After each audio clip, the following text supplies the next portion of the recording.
बुढ़ापा एक इमोशन कहानी। हर रोज की तरह दिनेश लाल जी अपने शाम के शेर सपाटे से लौट आए थे। वह अपने जूते उतार ही रहे थे कि बहू ने पूछा, बाबूजी आज हम पार्टी में जा रहे हैं, हम वहीं से खा कर आएंगे। आज रात के खाने में क्या खाएंगे बताइए। दिनेश लाल जी सोचने लगे, आज रविवार तो नहीं है और ना ही किसी की शादी है, जरूर किसी पार्टी में जा रहे होंगे। छोड़ो, मुझे क्या करना है इस उम्र में। अपने विचारों पर काबू करते हुए दिनेश लाल जी बोले, ऐसा करो बेटा, मेरे लिए 2 रोटियां बना दो, दूध के साथ रोटियां ही खाऊंगा। बहुत तुरंत बोल उठी, बाबूजी सुबह ही जो बनाई थी उनमें से 2 रोटियां अभी भी बची हुई है। अगर आप। बहू ने अपना वाक्य अधूरा ही रहने दिया, लेकिन दिनेश लाल जी अच्छी तरह समझ गए कि वह क्या कहना चाहती थी। सुबह की रोटियां खाई तो गैस हो जाएगा।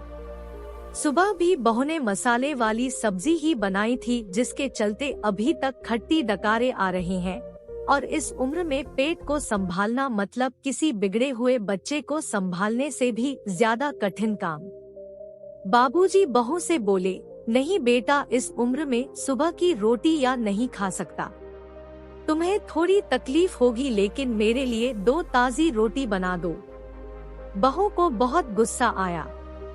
वो गुस्से में ही बड़बड़ाते हुए उठी, अब 2 रोटियां बनाओ या 10 काम तो उतना ही बढ़ेगा। आटा गूंदो, रोटियां बनाओ, किचन और बर्तन साफ करो।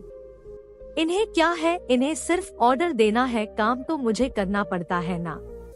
बस दिन रात इनकी ही सेवा करते रहो। बहू के बोल दिनेश लाल के गानों पर पड़ रहे थे।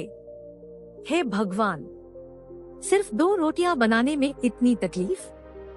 मैंने कोई 5 पकवान तो मांगे नहीं थे। उन्हें बहुत गुस्सा आ गया, लेकिन गुस्सा वहाँ किया जाता है जहाँ कोई सुनने वाला हो। उन्होंने अपना गुस्सा निगल लिया। अब तो उन्हें जितनी जल्दी गुस्सा आता था, उससे जल्दी चला भी जाता था। दिनेश लाल जी को अपनी पत्नी की बहुत याद आई। निर्मला के जीते जी उन पर कभी बासी रोटी खाने की नौबत नहीं आई थी, उल्टा खाने में 10 चीजें और मिल जाती थी। खाने के साथ मीठा, पापड़, अचार, दही, छाछ, सलाद और पता नहीं क्या क्या। दिनेश जी को बहुत बुरा लग रहा था। रहने दो बहू, मैं सुबह की रोटी ही खा लूंगा। फिजूल में तुम्हें तकलीफ होगी, और वैसे भी तुम्हारे हाथों की रोटी बहुत मुलायम होती है, मुझे चलेगा। मेरी वजह से तुम लोगों को देर नहीं होनी चाहिए। बहू को तो सोने से पीला मिल गया। वह अपने आवाज मीठी करते हुए बोली, बाबूजी आप चाय लेंगे क्या?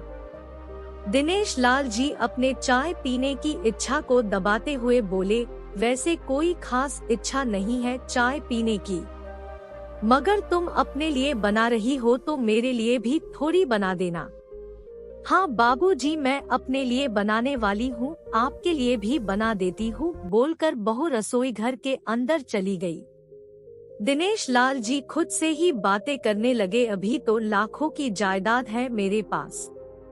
यह घर भी मेरे नाम पर है और खाते में भी लाखों रुपए पड़े हैं। कभी बेटा विषय निकालता है तो मैं बोलकर टाल देता हूँ कि मेरे बाद तेरा ही तो है सब कुछ, और फिर भी 1 कप चाय और 2 ताजी रोटियों के लिए तरसना पड़ता हो तो उन बूढ़ों का क्या होता होगा, जिनके पास संपत्ति के नाम पर शिवा पुरानी यादों के कुछ भी नहीं होता। निर्मला को याद करके दिनेश लाल की आंखों में आंसू चमकने लगे और धीरे से गालों पर सरके। निर्मला के होते हुए उन्होंने घर का कोई भी काम नहीं किया था। आर्थिक जवाबदारियों के अलावा उनकी और कोई जवाबदारी नहीं थी। उनके व्यापार ने भी उन्हें अच्छा साथ दिया था। वह भी निर्मला से बहुत प्यार करते थे, लेकिन कभी जता या बता नहीं पाए। वह यह सच्चे दिल से मानते थे कि निर्मला उनकी किसी पूर्व जन्मों के पुण्य का फल है, लेकिन जिंदगी की भाग दौड़ में वह निर्मला की मन की इच्छाएं पूरी कर ना सके। उन्हें वैष्णो देवी जाना था, लेकिन हर बार यह यात्रा अगले साल के लिए पोस्टपोन हो जाती।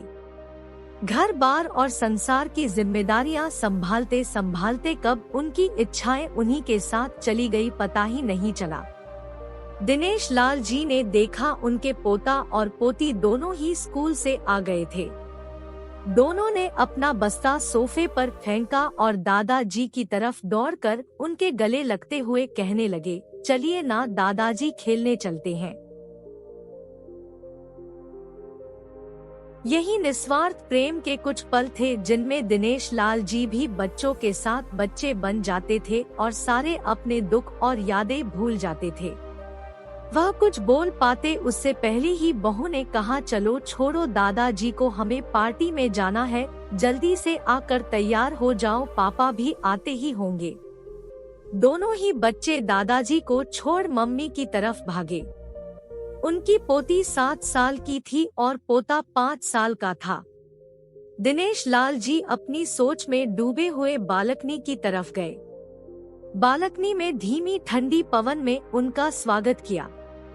बहू उनके लिए चाय बनाकर लेकर आई।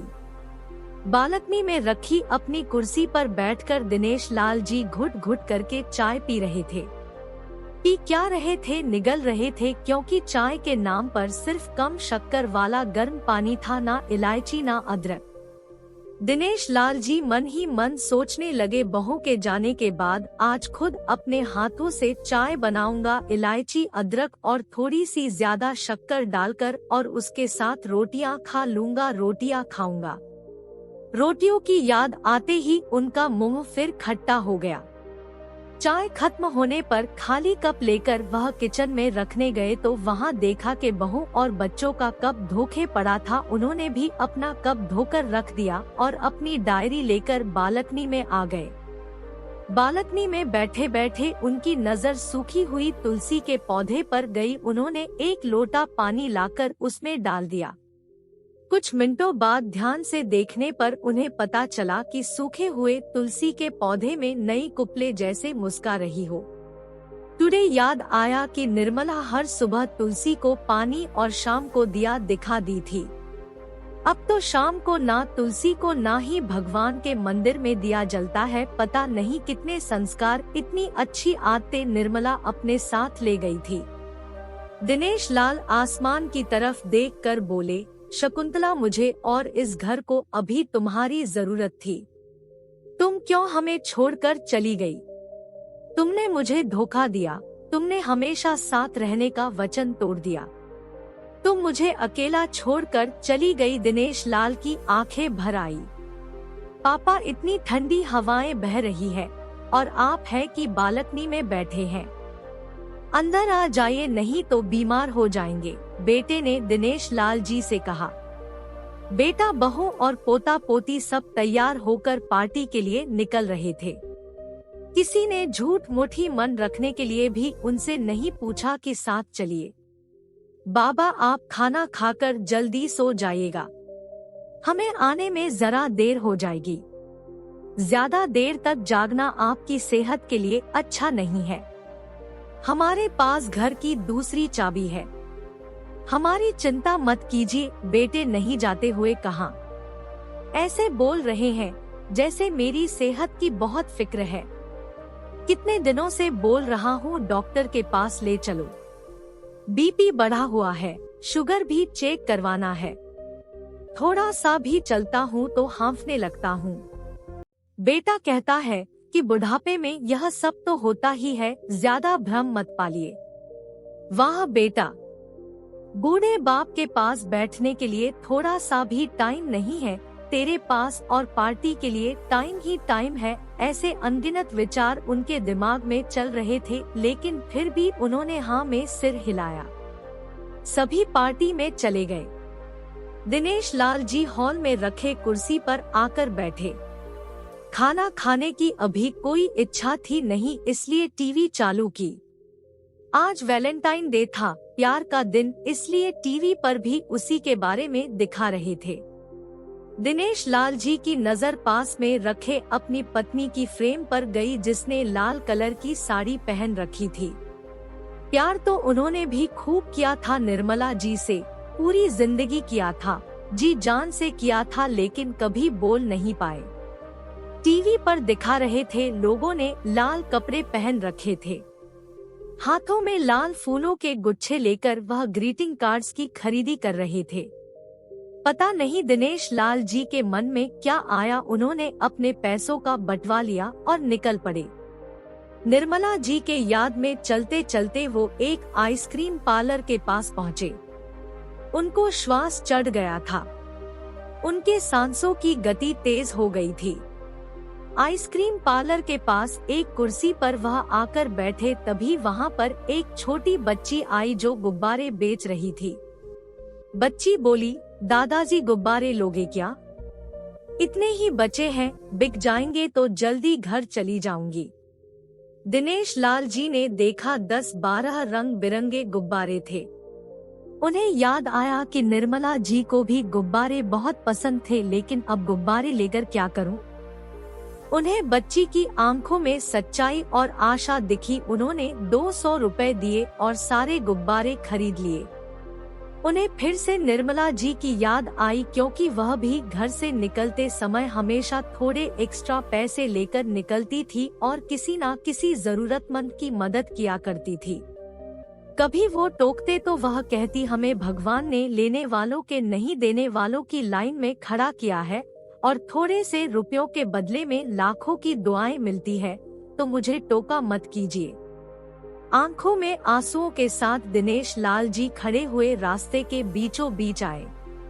उन्होंने आसमान की तरफ देखा, अपने हाथों में पकड़े गुब्बारे आसमान में छोड़ दिए और चिल्लाकर बोले, निर्मला, मैं तुमसे प्यार करता हूँ। उनके सांसों गति बढ़ गई, उनका शरीर लड़खड़ाया और जमीन पर धड़ से गिर पड़े। आसपास के लोगों को कुछ भी पता चल पाए उससे पहले ही दिनेश लाल जी ने इस मोह माया की दुनिया को अलविदा कह दिया। उन्हें अपनी पत्नी से मिलने की बहुत जल्दी थी।